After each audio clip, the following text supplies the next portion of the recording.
A typical Thursday night would take an astonishing turn. I cooked dinner with Joyce, my wife. While I cut cheese and ham for our omelets, she sliced an onion. She mentioned something, so I stopped. "David, do you know we've always been honest in our nearly 7 years of marriage?" she asked. Stopping, I dropped the knife. "Naturally, we have. Our relationship was founded on honesty before we were married." Joyce faced me with a serious look. She said, "I met him. Something stunned me. Did you make new friends?" "What do you mean?" I asked. Despite my worry that I knew, I work with him. A genuine kind man? A knot crept in my stomach as Joyce stated, "I've been having lunch with him." "Does it continue? Are you fond of him? Maybe even a lot?" I asked. She looked aside and nodded quietly, feeling terrible. I felt nauseous instead of hungry. I knew we had to talk. I dropped the knife and lay my palms on the table to stabilize myself. "In what stage is your relationship with him?" She heard my tension in my voice. She withdrew to the counter. "For 3 weeks we've had lunch daily. You had a late business meeting last week, so we had dinner. Have you kissed, held hands, or done anything else?" As her face paled, she nodded again. "We kissed. I nearly choked on a bad taste. Does the relationship go beyond kissing?" Shaking her head, she glanced at me. "Not yet." I grabbed a chair and sat down because I needed to. "You're considering it?" She rigidly nodded. "I think so. He wants to separate from me this weekend." "Are you going?" "Indeed. I want to know what he means to me without upsetting you." "Sorry, David. Sorry for the trouble, but I told him I'd depart. I couldn't leave quietly without telling you. Our communication has always been honest." "Where are you going?" "Vegas." "Sharing a room?" "The man says he rented a suite. Heavy user. He admires me. He absolutely does." "When are you leaving?" "Morning tomorrow." "Whoa. Did you tell me last minute?" "I didn't say anything until I was sure I was following through before hurting you." That almost made me giggle, but I choked on a sob. "You were thoughtful." "Joyce, is he aware of your marriage?" "Indeed, without doubt. Daily, I wear my wedding rings. Please don't wear them in his bed in Las Vegas. I constantly talk about you to David. You've undoubtedly told him I'm a great man. Among other minor flaws, you may have remarked, I'm not the best bed partner, I'm boring, and I leave toenail clippings on the carpet. I never insulted you. David knows I love him. Perhaps not enough to prevent you from spending a weekend with him away from home. You may not love me, but you admire me. Is that it?" "I've already." "Not sure." "Don't understand. You want clarity from this gentle man who knows about your marriage, but doesn't care. To determine your feelings about us, spend a few days and nights in Vegas with him. Has this kind individual had an STDS test? He's not like that. David? Over 2 years have passed since he was with a woman. Those are his words. He may not be telling the truth. He sees a gorgeous married woman and wants to enslave her like a hunter. The real challenge for individuals like him. Take advantage of a beautiful married woman and crock her husband. Without testing, what happens in Vegas may not stay in Vegas. In a terrible way, it may follow you home. Would your boss be this nice? He's my boss's boss. You're really progressing? Using your body instead of your skills and effort to advance in business. Unsure how to proceed. David, but I want confirmation. Furthermore, your clumsy approach fails. I'm not in the mood to help you escape to Vegas with another man this weekend. Joyce. I have a question. Will you stay if I crawl on my knees and beg you not to leave? She looked down at the floor and shook her head. I can't. David. I promised Frank I'd go with him. And I can't break my word. At least now I knew his name. Wow, I see. You can easily break the vows you made to me 7 years ago. But you can't break your promise to Frank. Is that it? I'm sorry, David. I don't want to hurt you, but I have to do this for me. Please try to understand I knew that I had lost her, but I had a plan in my heart. A farewell that might make her contemplate her actions on us but wouldn't change your mind. I stood and faced the basement entrance. Please wait for my demonstration. To let you prepare for your journey, I'll leave you. I found the Halloween prop in the basement. I got a paper, opened our wall safe, got a hammer and nails, and carried everything upstairs to the kitchen. Joyce was confused as I came up the stairs with a small wooden coffin we use for Halloween decorations. What's up? She asked. Allow me a moment. I want to show you something before we break up after a lengthy relationship. I put my sandwich ingredients on the floor and the 3-foot wooden casket on the kitchen table. A casket. A cheap Halloween prop is still a coffin. Here's the lid, and here's a hammer, and some nails. Her expression turned uneasy as I showed her the hammer. And this, I said, holding up the paper I retrieved from the wall safe, is our marriage license. I opened the lid of the coffin. placed our wedding license inside, and closed it. David, what in the world are you doing? Put our marriage license back where you found it, Joyce said, her voice rising in alarm. Why, Joyce, it doesn't hold any significance anymore. It belongs here. Inside the coffin, ready for its burial, she started tearing up. You talking about what, David? Our marital status is shown. I said it won't be real until you leave that door tomorrow to be with Frank. She was getting upset. David, you're unaware. It's unknown to me. Yes, Joyce. I understand. You can join Frank in flight. Divorce is my option. I refrained. This coffin has our marriage license. My nail thudded loudly on the coffin lid, making Joyce flinch. That's nail one. To symbolize all the meals and get-togethers you shared with Frank, I added another stone to the corner. The second is here. She shuddered as I proceeded, mimicking your strong kisses with him. I nailed the third one in another fissure.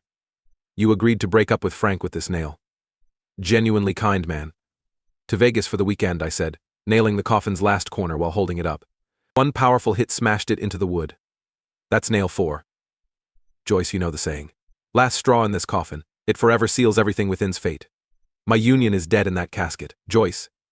You and Frank leaving for Las Vegas early tomorrow will seal the deal, ending our life together. You can't mean that, David.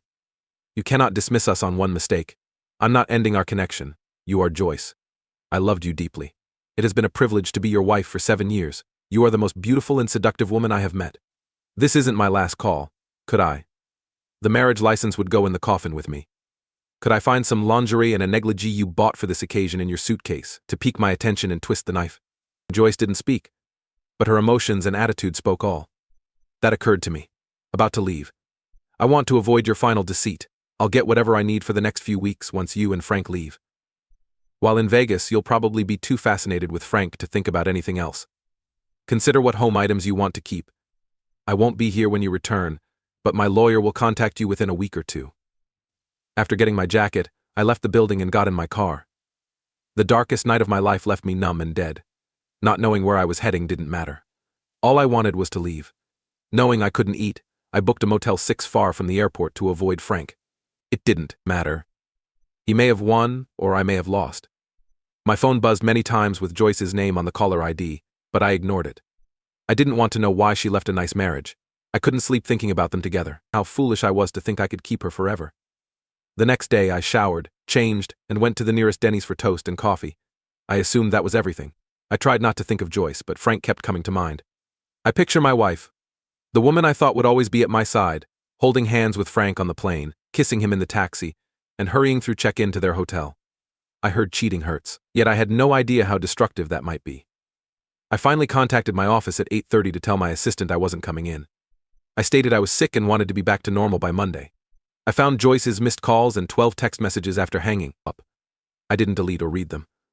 Calls and messages ended at 7:45. When she went to be with Frank, I believed she stopped attempting to reach me. I never called the man who stole my wife Lovely again. He was far off. Retribution was inevitable. I needed timing. To be safe, I went home around 10:30 to get what I needed for my new life as a single man. Joyce's car was gone when I pulled into the driveway and opened the garage door. Reality hit me hard. She presumably took it to meet Frank instead of a cab. I chastised myself for considering she might have stayed home. Get real, friend, I lamented. She dumped you. A better offer was found. Some guy may take her to Las Vegas and pamper her with luxury hotels. Wake up and proceed. She may not be as beautiful, but you'll find someone. Deep down, I doubted my words. The place seemed very quiet when I entered. A broken heart clouding it. It was once warm and vibrant, but now it was chilly and empty. I saw the cheese and ham on the floor were gone as I walked through the kitchen. The casket was gone from the table. My attempt to persuade Joyce had failed, as it was likely thrown away. Lust may seriously impair judgment, I remembered. I pushed open the master bedroom door after climbing the stairs. The coffin was half open on the bed, with a crowbar nearby. Joyce had probably worked hard to loosen some of those nails. Out of curiosity, I located my buried marriage license between the 2 pillows at the head of the bed. Apparently she didn't want to give me that triumph, I mumbled. I grabbed underpants and socks from the dresser. On the table beside the window were 3 pairs of costly, beautifully designed women's underwear torn to shreds and a ribboned yellow negligee. Black marker words were on a paper on top. I cannot share without ownership. What the heck? My voice rang out. A similar message was leaned against the coffin when I returned to the bed. I cannot share without ownership. Same message, black ink. Tires screeched as 2 cars crashed outside, then the front door opened. Where are you? God, please arrive. David, please come so I can tell you I was wrong.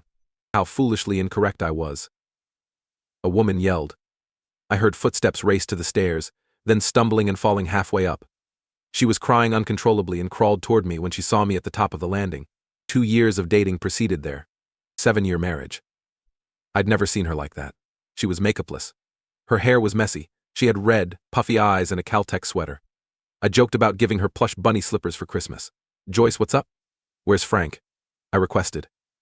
I can't give away what's not mine. She shook her head furiously. I told David that. Told whom? I requested. Frank, I told him that when he picked me up. It's not mine to give away. I dressed this way. I was questioned why I wasn't ready to go to Las Vegas with him. Again, I couldn't give up what wasn't mine. What the hell does that mean? I told him I couldn't travel with him. Would never accompany him? Would never speak to him again because I'm not his. I will never share my body with anyone other than my hubby. She slowly crept up the stairs toward me. He addressed me as David. I was a pest, he added, wasting his money on airfare and a suite. He called me a slut and threatened to fire me at work. I quit, so he couldn't fire me. His tires squealed for a block as he sped away, angry. She hugged my legs and ankles when she reached the landing. I'm ashamed, she cried. I hurt the only person who consistently loved me. Would somebody help me? I let my everything to me boyfriend down. Sorry, so sorry. Then she cried. She held me for what felt like an eternity, but was actually only a few minutes. Unable to move, I was dumbfounded. My heart was broken by the lady I loved, the center of my existence, whom I worshipped. Half a day later, she was crying on my legs. Every part of me wanted to hold her, tell her how much I loved her, and promise to help her through this tough time. Freezing, I can't move. I recalled the preceding 15 hours, but I thought she hadn't consummated her connection with Frank. Still feeling betrayed. A married woman doesn't go on romantic dates, kiss passionately, or go to Las Vegas with another man. She recovered before irreparable injury, but the treachery hurt. I stared at the woman who was my universe until last night. She clearly suffered as much as I did. I questioned if I had the strength to keep our marriage from falling into a dark abyss. I brought Joyce to her feet and hugged until her sobs stopped. Let's make new coffee, I said. Thank you, David. Oh, David, she whispered. When I pulled into the driveway, I may have damaged your automobile. Yes, I heard. We'll address that, I told her. She came downstairs and into the kitchen with my help. As we drank coffee, I said, what changed your mind? You seemed to want Frank last night. What happened? With red, puffy eyes, she gazed at me over her cup. You buried our marriage. You mean what? I requested. You sealed our marriage license in that casket. I packed upstairs after you left. But my mind kept going back to our marriage license in the dark. I felt like you were burying our marriage. It was trapped without air, light, or escape. I then considered all the blessings our marriage had brought us. It meant everything to me. I remembered how happy you made me while we were together. She said she must have drifted asleep since I dreamed I was suffocating in that casket in the dark. It was real enough to wake me up, and I realized I had to open that coffin and save our marriage. Breathe again. Breathe again. She laughed softly. I never noticed how skillfully you hid tools. I spent at least an hour finding a crowbar, and another 30 minutes hauling the coffin to the bedroom and prying the lid open to collect our license. I felt possessed and had to get it. Before you closed the coffin. When did you reject Frank? She laughed again, warming my heart. 2 seconds after you departed, I realized I could never leave Frank or anyone else. I felt stupid and ashamed. How could I treat my only love like I did you? I called you repeatedly but got no response. I tried texting, but that failed too. After I opened the coffin lid, I thought about telling Frank I never wanted to see him again. I removed my makeup and wore your old Caltech sweatshirt and jeans. My tears had made my eyes red and swollen, and I wondered if Frank would see the real me you always see and love. The most beautiful woman I've met is you. You still seem amazing to me. When I learned that, I knew I had to do everything I could to get you back. To make you love me again. I hadn't packed much. I broke down again when I saw the lingerie I bought for Frank's vacation as I unpacked. Just seeing them made me nauseous. My treason ended with them, so I had to destroy them. Using scissors, I ripped them apart. Though expensive, I couldn't bear to look at them. Like I thought I ruined you and our marriage, I destroyed them. I took our marriage license from where I stored it to look at it.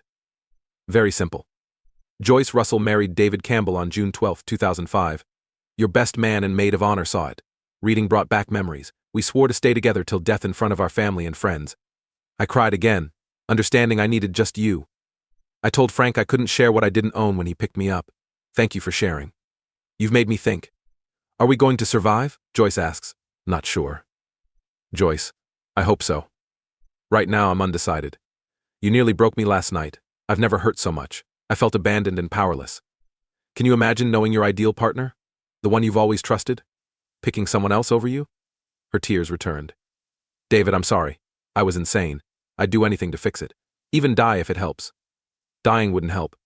More than everything, I want you alive and healthy. I want your trust again. As you stated, we've always been honest, so it won't be too hard. Even after you told me your feelings last night. Joyce, now what? Not sure about you, but I had trouble sleeping last night. If you agree, I'd prefer you in bed. It may be too soon. Nothing needs to be done.